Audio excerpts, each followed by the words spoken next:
Neat paper లీకేజ్పై విద్యార్థుల ఆందోళనలు. సోనం వాంగ్చుక్కు సంఘీభావం తెలిపేందుకు వెళ్తున్న రాహుల్ గాంధీని పోలీసులు అడ్డుకోవడాన్ని నిరసిస్తూ బుధవారం నెల్లూరు జిల్లా కాంగ్రెస్ సేవాదళ అధ్యక్షులు కొండా అనిల్ కుమార్, జిల్లా Congress party OBC chairman Sirivella Naresh ఆధ్వర్యంలో గాంధీబొమ్మ సెంటర్లో నిరసన ధర్నా నిర్వహించారు. సందర్భంగా వారు మీడియాతో మాట్లాడుతూ నీట్ పేపర్ లీకేజ్పై విద్యార్థులు చేస్తున్న శాంతియుత నిరసనలు అణిచివేయడము, సోనం వాంగ్చుక్కు సంఘీభావం తెలిపేందుకు వెళ్తున్న ప్రతిపక్ష నేత రాహుల్ గాంధీని పోలీసులు అడ్డుకోవడం దుర్మార్గమన్నారు. విద్యార్థులపై లాఠీచార్జీ చేయడము, ప్రజా సమస్యలపై ప్రశ్నించే ప్రతిపక్ష నాయకులను నిర్బంధించడం ద్వారా కేంద్ర ప్రభుత్వం ప్రజల గొంతు నొక్కే ప్రయత్నం చేస్తుందని విమర్శించారు. దేశంలో పేపర్ లీకేజీలు, నిరుద్యోగం, ధరల పెరుగుదల వంటి సమస్యలపై సమాధానం చెప్పాల్సిన ప్రభుత్వము ప్రజాస్వామ్య హక్కులను కాలరాస్తుందన్నారు. ప్రజా సమస్యలపై ప్రశ్నించే వారిని భయపెట్టే ప్రయత్నాలు ఎంత చేసినా ప్రజలన్నింటినీ గమనిస్తున్నారని, రానున్న రోజుల్లో ప్రజలే బుద్ధి చెప్తారన్నారు. ఈ కార్యక్రమంలో ఐఎస్ఎఫ్ అధ్యక్షుడు షేక్ ఆదర్ బాషా, గుంజు గణేష్, స్వర్ణ, రాజశేఖర్ రెడ్డి, రాంబాబు, బద్దెపూడి పెంచలయ్య, సాలే, మోహన్ తదితరులు పాల్గొన్నారు.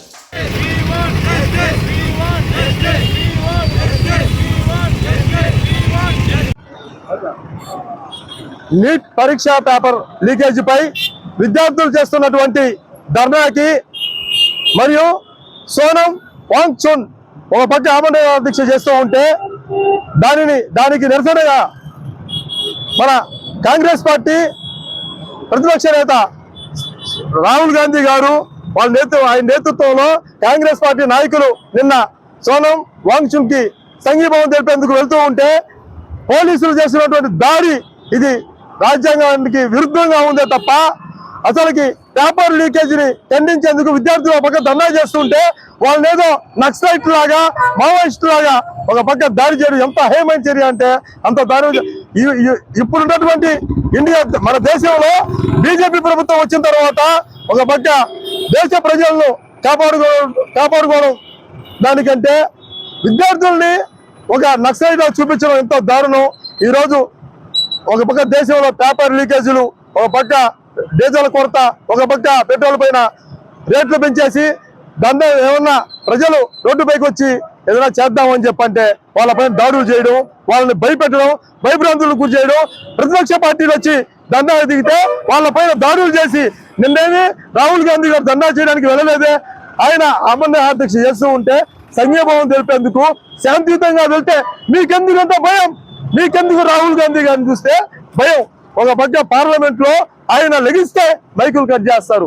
ఎందుకంటే ఆయన అడిగే మాటలు నేరుగా గుండెల్లోకి చొచ్చుకుపోతూ ఉన్నాయి కాబట్టి, వీళ్ళు చేసే దారుణాలని నేరుగా అడుగుతున్నారు కాబట్టి రాహుల్ గాంధీ గారిని చూస్తే ఒక పక్క భయపడిపోయి వణికిపోతూ నిన్న ఆయన్ని లిఫ్ట్ చేసి పోలీసులందరూ, ఆర్మీ బలగాలు ఆయన నేత ఒక ప్రతిపక్ష నేతలా కాకుండా, ఒక రాజకీయ నాయకుల్లా కాకుండా ఒక నక్సలైట్ మాదిరి, మావోయిస్ట్ మాదిరి ఎత్తుకొని తీసుకెళ్ళడం ఎంత దారుణం అంటే అంత దారుణంగా ఒక పక్క ఆయన ఆమరణ దీక్ష చేస్తున్నట్టు వాంగ్చుక్ గారికి సంఘీభావం తెలపాల్సింది పోగొట్టి వీళ్ళందరూ కలిసి ఆయన్ని తీసుకెళ్లి హాస్పిటల్లో బంధిస్తారు. ఆయన ఆరోగ్యం బాగుందయ్యా, నిలకడగా ఉంది, మేము చేస్తామని చెప్పన్నా కూడా ఆయన లాక్కెళ్ళిపోతారు. ఆయనకి మద్దతుగా వచ్చినటువంటి సిజేపీ పార్టీ నాయకులు కావచ్చు, విద్యార్థులు కావచ్చు, లక్షల మంది జనాభా విద్యార్థులు వచ్చి ఒక పక్క వేలల్లో లక్షల్లో వచ్చి సంఘీభావం తెలుపుతుంటే నిన్న లాఠీ చార్జ్ చేసినట్టు విధానం మీరు చూడండి. ఈ బ్యానర్ లో మేము వేసిన ఫోటోస్ మీరు చూడండి. రక్త గాయాలు విద్యార్థుల్లో మీరు చేసేది, రైతుల్ని అదే విధంగా చేస్తుంటే విద్యార్థుల్ని అదే విధంగా చేస్తుంటే ఇంక ఎవరు మీకు నెక్స్ట్ ఓటేసేది? ప్రజలు ఓటేయాలా లేదా? మీకు ప్రజల ఓట్లు అవసరం లేదు. మీ యొక్క దారుణం ఏంటంటే మేము ఈవీఎం మిషన్తో గెలుస్తామని చెప్పనే ఒక ధీమాతో మీరు ఇవన్నీ చేస్తూ ఉన్నారు. ప్రజలు ఇవన్నీ గ్రహిస్తూ ఉన్నారు. ప్రజలు రోడ్డు మీదకి వచ్చి ప్రజలందరూ ఒక్కసారిగా గలం విప్పారంటే మీరు కనపడకుండా పోతారు. నరేంద్ర మోడీ గారు మీకు తెలియజేస్తూ ఉన్నాం, ఖచ్చితంగా దేశంలో ప్రజలందరూ రోడ్డెక్కే రోజు దగ్గర పడింది. మీరు ఎప్పుడైతే రాహుల్ గాంధీ గారిని పోలీసులు పెట్టి అడ్డు చెప్పారో ఆ రోజే మీ ప్రభుత్వం దిగిపోయింది అని చెప్పని మేము తెలియజేస్తూ ఉన్నాం. ఈరోజు భారతదేశంలోని రాజ్యాంగ వ్యవస్థ గతంలో నీరు గారిపోయింది అన్న పదం ఎలా మారిపోయిందంటే నిర్వీర్యమైపోయింది అనే స్థాయికి దిగజారిపోయింది.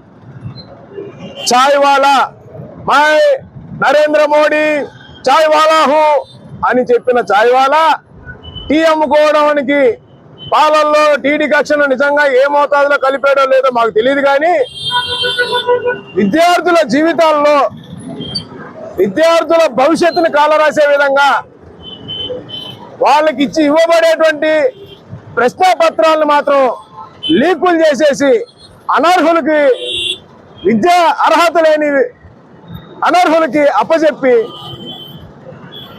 మెరిట్ స్టూడెంట్స్ జీవితాలతో వాళ్ళ ప్రాణాలతో చెలగాటం మాత్రం ఆడుతున్నాడు. భారతదేశం వ్యవస్థ ఎలా సాగిపోయిందంటే పేదల మీద నేరారోపణలు, సాధారణ నేరారోపణలు కాదండి ఇవి. వాళ్ళు దేశద్రోహులుగా, తీవ్రవాదులుగా, రాజద్రోహులుగా చిత్రీకరించబడతారు. ప్రధాని మోడీ ఎంత ఖర్చు పెట్టాడయ్యానంటే వాడు దేశద్రోహి అన్నాడు. ప్రధాని నరేంద్ర మోడీ ఏం చదివాడయ్యా అంటే వాడు దేశద్రోహి అంటాడు. ప్రధాని విదేశాలకు పోయి భారతదేశానికి ఏం తెచ్చాడయ్యా అంటే దేశద్రోహి అంటాడు. ఆ ముందుకొచ్చి మాట్లాడితే వాళ్ళ మీద భద్రతా బలగాల పేరుతో ఆర్ఎస్ఎస్ గూండాలను తీసుకొని వచ్చి, బీజేపీ రౌడీలు తీసుకొని వచ్చి పోలీసు బట్టలు, ఆర్మీ బట్టలు వేసి బ్యాడ్జీలు లేకుండా వాళ్ళకి సంబంధించినటువంటి ఎటువంటి ఫిట్నెస్ గుర్తింపు లేకుండా ఉన్న వాళ్ళు తీసుకొని వచ్చి వాళ్ళ చేత దాడులకు తెగబడతారు. ఇదే బీజేపీ చేస్తున్నటువంటి పరిపాలన. రామరాజ్యం అంటారు కదా, రాముడు మా దేవుడు అని అంటారు కదా, రాముడిని పెట్టుకొని రాముడు దేవుడిగా చెప్పుకున్న నువ్వు ఏం చేస్తున్నావయ్యా నరేంద్ర మోడీ అని ప్రశ్నిస్తున్నాడు మీడియా ముఖంగా. రాముడు రావణ కష్టలాగా దేశాన్ని కాల్చాడా? గతంలో రావణాసురుడు కూడా తన దేశాన్ని ఎప్పుడు కూడా తను పాలించినటువంటి లంకా రాజ్యాన్ని ఏ రోజు కూడా దహనం చేసుకోలేదే. అలాంటిది రావణ దహనాన్ని చేసినటువంటి రాముడి పేరు చెప్పుకొని రాజ్యాన్ని పరిపాలించే మీరు మాత్రం దేశాన్ని భ్రష్టు పట్టిస్తున్నారు. కొద్దిగన్నా మీకు చిత్తశుద్ధి ఉందా అని అడుగుతుంటున్నా.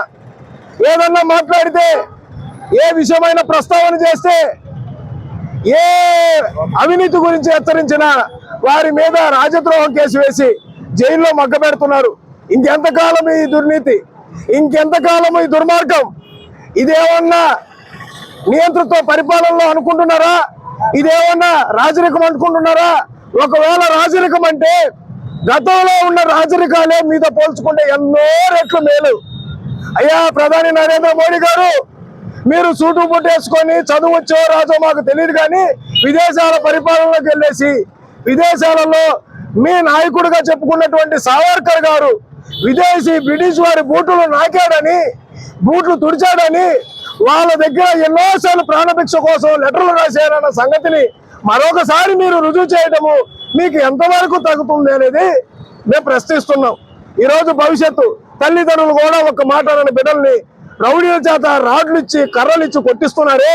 మీకు కనీసం సంసారం మీద బాధ్యత ఉన్న వాళ్ళైతే, భారతదేశం మీద బాధ్యత ఉన్న వాళ్ళైతే ఇలా చేస్తారా అని అడుగుతుంటున్నాం.